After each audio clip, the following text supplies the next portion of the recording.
ओम शांति 10/7/2025 की मुरली है। मुरली में मीठे बाबा ने कहा, दे अभिमान छोड़ देही अभिमानी बनो, देही अभिमानियों को भी ईश्वरी संप्रदाय कहा जाता है। आज का प्रश्न है। प्रश्न में मीठे बाबा ने कहा, तुम बच्चे अभी जो सत्संग करते हो ये दूसरे सत्संगों से निराला है कैसे? उत्तर में बाबा ने कहा, यही एक सत्संग है जिसमें तुम आत्मा और परमात्मा का ज्ञान सुनते हो। एक ऐसा सत्संग है, दुनिया में तो जाओगे वेद उपनिषद गीता रामायण की बातें मिलेंगी, लेकिन एक ऐसा सत्संग है जहाँ पर सिर्फ खुद का ही परिचय दिया जाता। आप कौन हैं, कहाँ से आए हैं और आपको कहाँ जाना है। सेल्फ रियलाइजेशन का परमात्मा का ज्ञान सुनाते हैं। यहाँ पढ़ाई होती है, एम ऑब्जेक्ट भी सामने है। दूसरे सत्संगों में ना पढ़ाई होती है ना कोई एम ऑब्जेक्ट, ना ही वहाँ कोई पढ़ाई है, सत्संग मिला बस, और ना ही वहाँ कोई लक्ष्य है, एम है कि आपको ये पढ़ाई पढ़ने से, ये सत्संग करने से आपको क्या प्राप्ति होगी। वहाँ पर कोई लक्ष्य नहीं है। ओम शांति।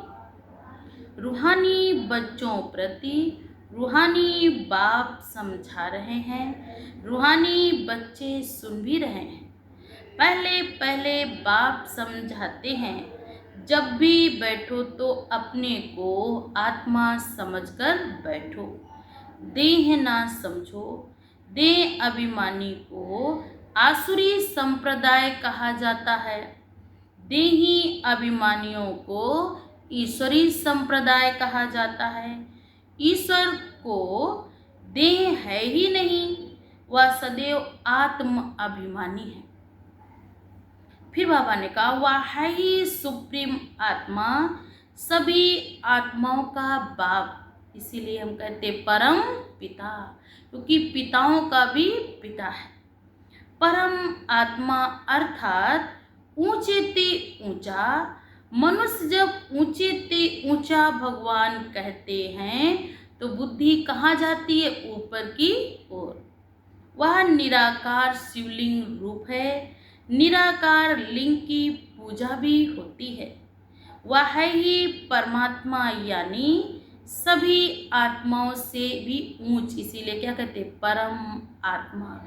आत्मा तो है लेकिन श्रेष्ठ ऊंच। वह है भी आत्मा परंतु ऊंच आत्मा। बाप आते ही हैं, जन्म मरण के चक्र में नहीं आते हैं। हम सब आत्माएं जन्म मरण के चक्र में भी आती और पुनर्जन्म भी लेते हैं। फिर बाबा ने कहा, रास्ता तो एक ही बाप है, ब्रह्मा विष्णु शंकर भी रचना है। रास्ता को बाप कहा जाता है और बाबा ने कहा स्त्री को अडॉप्ट करते, फिर उनको क्रिएट करते हैं, फिर बाबा ने कहा फिर पालना करते हैं। बस बाबा ने कहा विनाश नहीं करते हैं। जो धर्म संस्थापक होते हैं वह भी क्रिएट करते, वो भी रचते हैं, एडॉप्ट करते, अपने फॉलोवर बनाते हैं, फिर उनको पालते हैं। धीरे धीरे धीरे धीरे वो उनकी बातों को सुन सुन के क्या बन जाते हैं? उनके फॉलोवर बनते हैं। फिर वो भी धीरे से दूसरों को सुनाना शुरू करते हैं। फिर बाबा ने कहा पालना करते हैं, बस विनाश नहीं करते हैं वो। और जो धर्म संस्थापक होते हैं वो भी क्रिएट करते हैं, वह भी बाप कहते उनकी पालना भी करते हैं, फिर विनाश कोई नहीं करते हैं। कोई भी बाप कहते बेहद का बाप, जिनको परम आत्मा कहा जाता है। जैसे आत्मा का रूप बिंदी है, वैसे ही परम पिता परमात्मा का रूप भी बिंदी है, ज्योति स्वरूप है। बाकी इतना बड़ा लिंग जो बनाते हैं तो बाबा ने कहा वह सब भक्ति मार्ग की पूजा के कारण, क्योंकि बिंदी पे तो जल चढ़ा नहीं रख सकते, बिंदी की तो पूजा कर नहीं सकते, तो एक बड़ा शिवलिंग बना देते, तो फिर मनुष्य उन पर जाकर उन पर जल भी चढ़ाते और पूजा आदि भी करते। पावन का भारत में रुद्र यज्ञ रचते हैं ना, तो मिट्टी का शिवलिंग और शालिग्राम भी बनाते, कोई तो लाख 10,000 10 लाख भी बनाते, जिसके पास जो श्रद्धा होती है, फिर उनकी पूजा करते।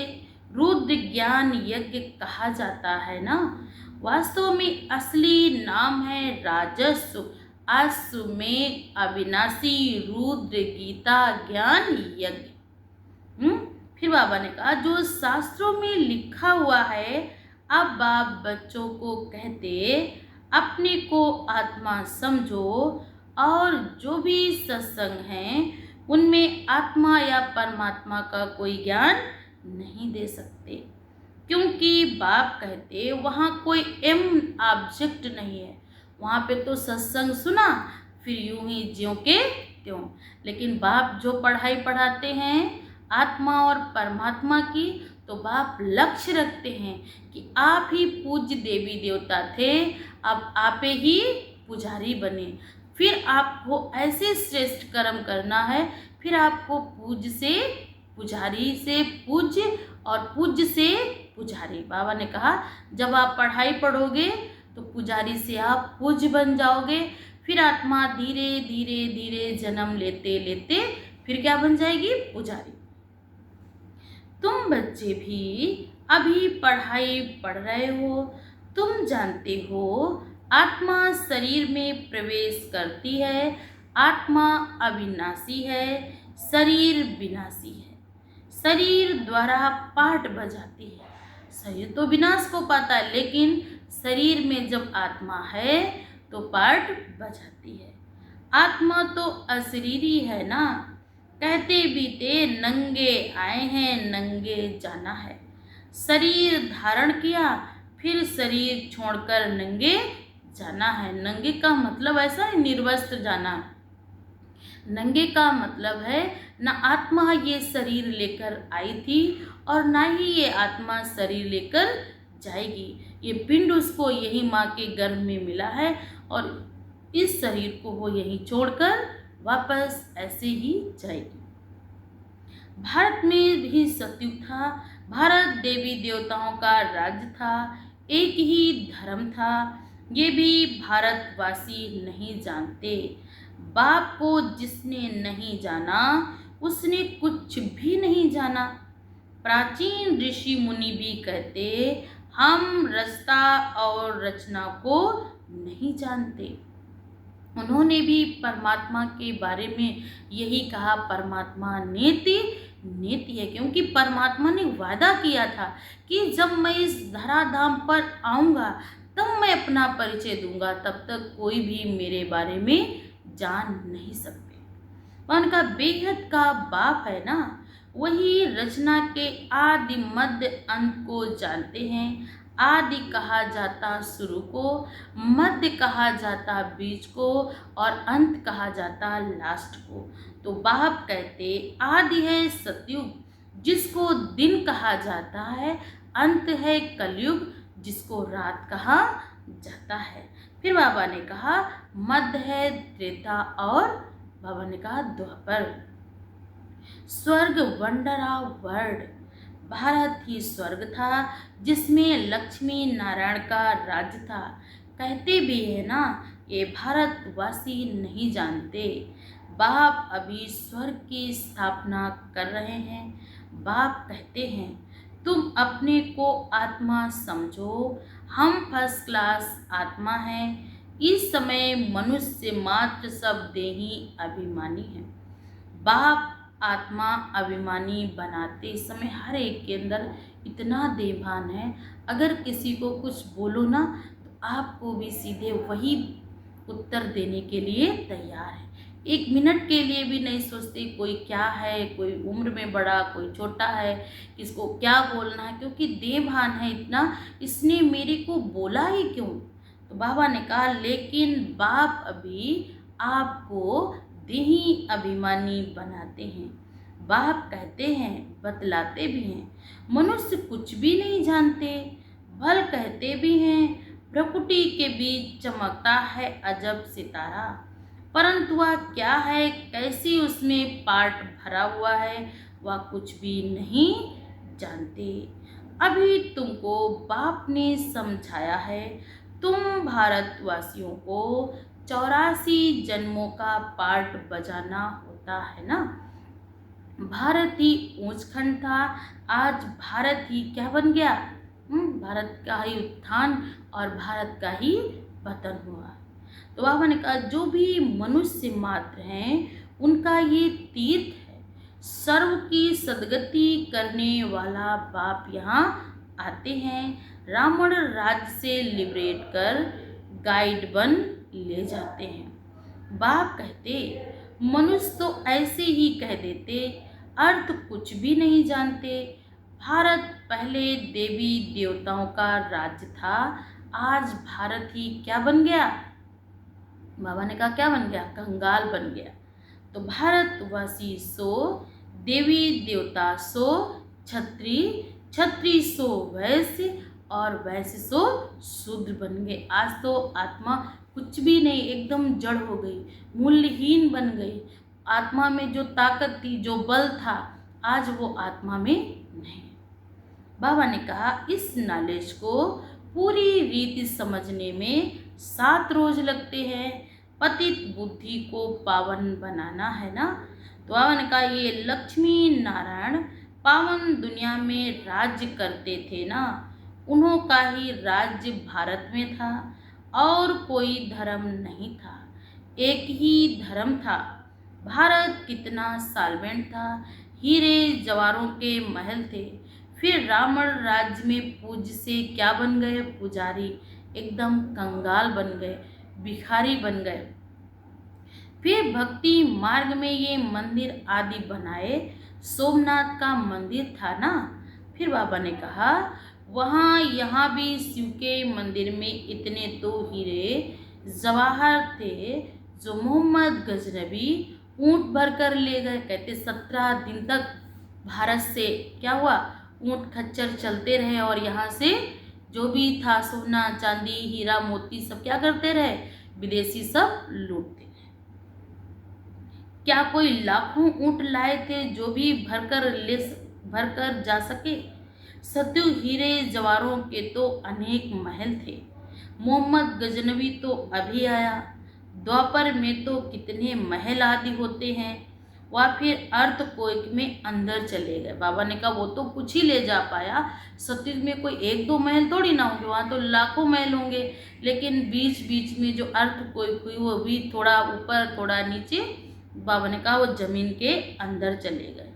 रावण कोई सोने की लंका नहीं है, रावण की कोई सोने की लंका नहीं होती है।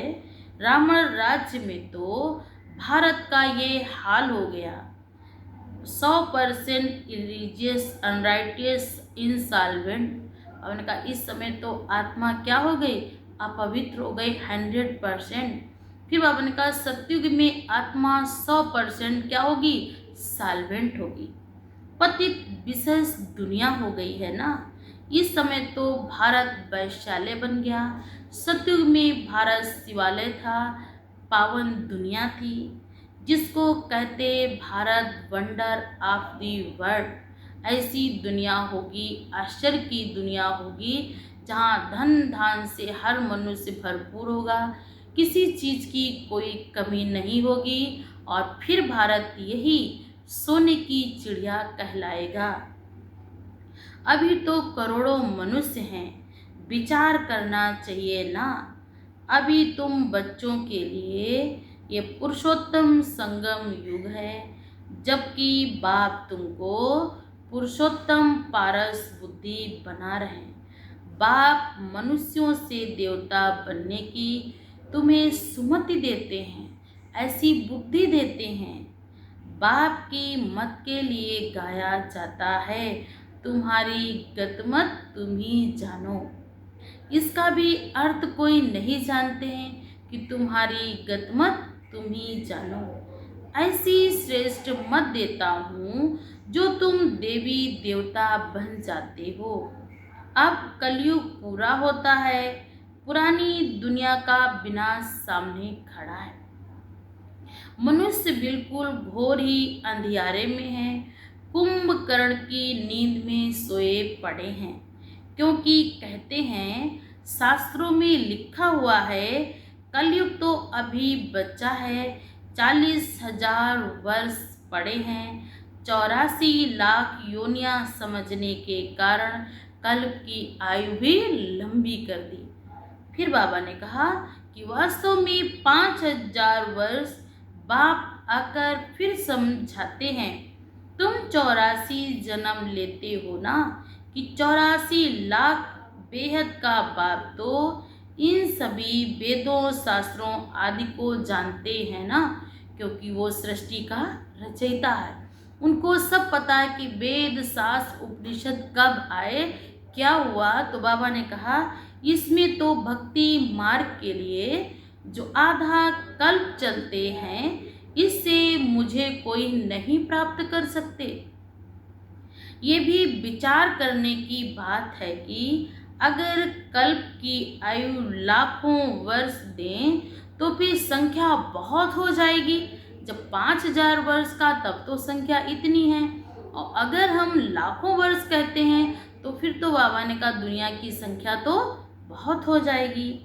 जबकि कृष्ण की संख्या 2000 वर्ष में इतनी हुई, जबकि क्राइस्ट को आए 2000 वर्ष हुआ।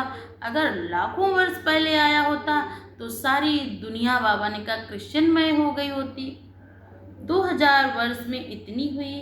भारत का असुल देवी देवता धर्म वह चला आता है ना, परंतु आदि सनातन देवी देवता धर्म को भूल जाने के कारण कह देते हमारा धर्म हिंदू है, क्योंकि जो हम थे ओरिजिनल में वो मुझे याद नहीं है, तो ना ही हम कह सकते, क्योंकि देवी देवता धर्म पवित्र धर्म है।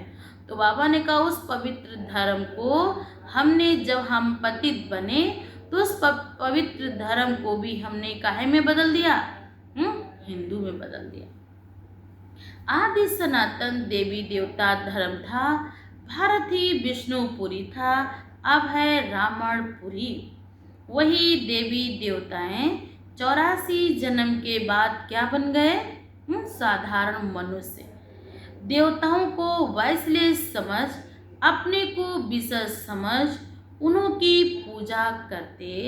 सतयुग में भारत वाइसलेस था, नई दुनिया थी जिसको नया भारत कहते हैं। यह है पुराना भारत। नया भारत क्या था, पुराना भारत क्या है। नई दुनिया में भारत भी नया होगा। हमारा भारत फिर वही धन धान से भरपूर होगा। फिर से वही कहते हैं जमी क्या होगी, फिर से वही जमी कैसी होगी, पवित्र और पावन होगी, उपजाऊ होगी, सुखदाई होगी। बाबा ने कहा अब पुरानी दुनिया में भी पुराना भारत है तो क्या गति हो गई है। भारत ही स्वर्ग था, भारत ही नरक है। भारत मोस्ट साल्वेंट पवित्र था। भारत की इतनी भूमि, यहाँ की मिट्टी को भी हम क्या करते थे, कहते थे ये देश की मिट्टी भी क्या है, सोना उगलती है, सोने के समान इतनी पावन थी। पावन का अब भारत ही जब इंसॉल्वेंट हुआ तो भारत ही पतित हो गया। तो भारत के बावन का भारत ही क्या कर रहा, भीख मांग रहा। ये तो समझ की बात है ना। आज के देह अभिमानी मनुष्यों को थोड़ा पैसा मिला तो समझते हम स्वर्ग में हैं, फिर सामने वाले की तो उनके आगे कोई वैल्यू नहीं।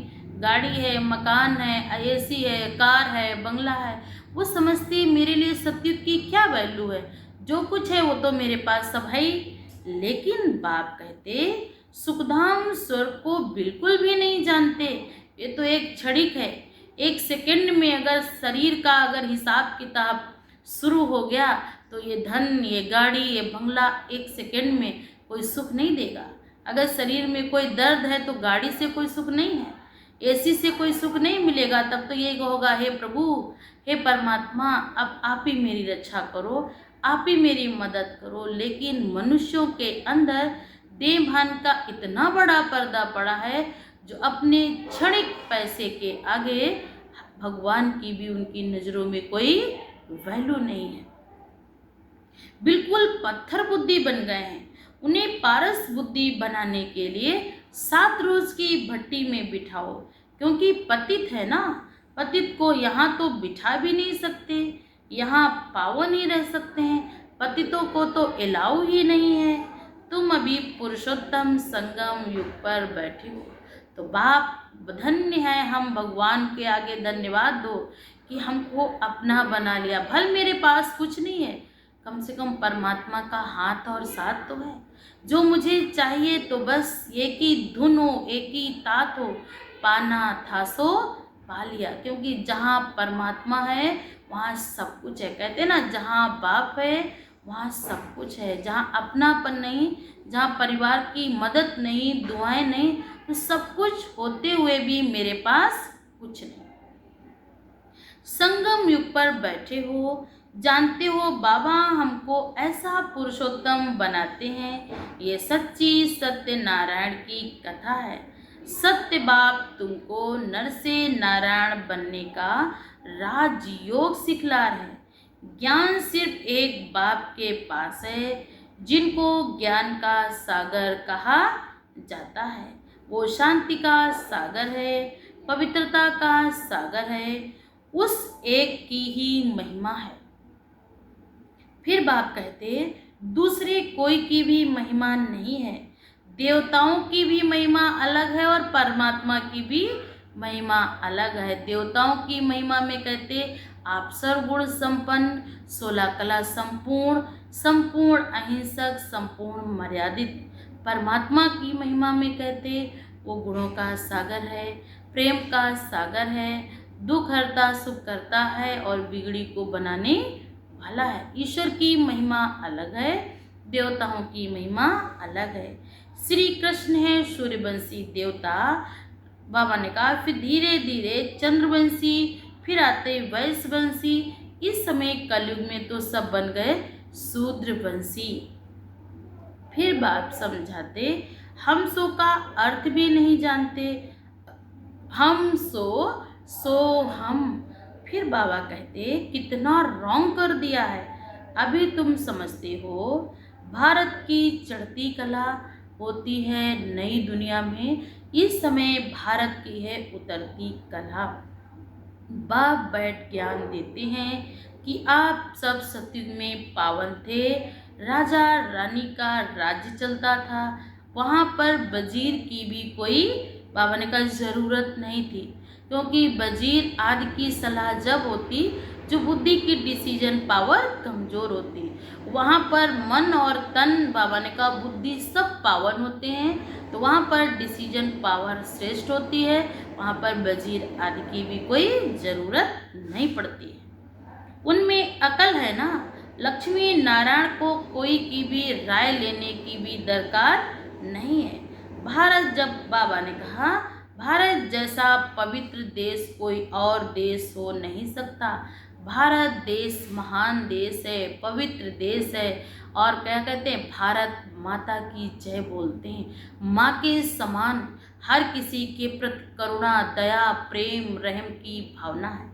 तो बाबा ने कहा नर्क से फिर स्वर्ग बैठ बनाते हैं। जब परमात्मा इस धरा पर आए तो फिर भारत को नर्क से स्वर्ग बनाए। अच्छा, मीठी मीठी सिकिल्हे बच्चों प्रति माता पिता बाप दादा का याद प्यार और गुड मॉर्निंग। रूहानी बाप की रूहानी बच्चों को नमस्ते। हम सब रूहानी बच्चों की तरफ से रूहानी माता पिता बाप दादा का याद प्यार और गुड मॉर्निंग। नमस्ते बाबा, नमस्ते, शुक्रिया बाबा, शुक्रिया। आज धारणा के लिए मीठे बाबा ने कहा नंबर 1, एक बाप की सुमत पर चलकर मनुष्य से देवता बनना है। इस सुहावने संगम युग पर स्वयं को पुरुषोत्तम पारस बुद्धि बनाना है। आज नंबर 2 है 7 रोज की भट्टी में बैठ पतित बुद्धि को पावन बुद्धि बनाना है। सत्य बाप से सत्यनारायण की सच्ची कथा सुनकर नर से नारायण बनाना है। आज वरदान है। वरदान में मीठे बाबा ने कहा, हर खजाने को बाप के डायरेक्शन प्रमाण कार्य में लगाने वाले आनेस्ट व ईमानदार भव। आज का भावार्थ है, आनेस्ट अर्थात ईमानदार उसे कहा जाता है जो बाप के प्राप्त खजाने को बाप के डायरेक्शन के बिना किसी भी कार्य में नहीं लगाए। अगर समय, संकल्प, वाणी, कर्म, श्वास व संकल्प, परमत व संग दोष में व्यर्थ की तरफ गंवाते हो तो स्वचिंतन के बजाय पर चिंतन करते हो। सुमान की बजाय किसी भी प्रकार के अभिमान में आते हो। श्रीमत के बदले मनमत के आधार पर चलते हो तो अनिष्ट नहीं कहेंगे। तो बाबा ने कहा, ये सब खजाने विश्व कल्याण के लिए मिले हैं तो उसी में ही लगाना है। यही है अनिष्ट बनना। आज स्लोगन है। स्लोगन में बाबा ने कहा, अपोजिशन माया से करनी है, दैवी परिवार से नहीं। हम अपने दैवी परिवार की बुराई करते हैं, वो ऐसा है, वो ऐसी नहीं। अपोजिशन करनी है तो माया की, कि माया ने ऐसी बुद्धि चकरा दी तो आज क्या थे और हम क्या बन गए। अच्छा, अब व्यक्ति सारे हैं, संकल्पों की शक्ति जमा कर श्रेष्ठ सेवा के निमित्त बनो। आज बाबा ने कहा, सभी आत्माएं एक ही बेहद का परिवार हैं। अपने परिवार की कोई भी आत्मा वरदान से वंचित ना रह जाए, ऐसी उमंग उत्साह का श्रेष्ठ संकल्प दिल में सदा रहे। अपनी प्रवृत्तियों में बिजी नहीं रहना है। बेहद की स्टेज पर स्थित हो, बेहद की आत्माओं की सेवा का श्रेष्ठ संकल्प करो। यही सफलता का सहज साधन है कि संसार की आत्माएं मेरी हैं, इनको भी भगवान से प्राप्ति हो जाए, इनका भी बुद्धि योग परमात्मा से जुड़ जाए।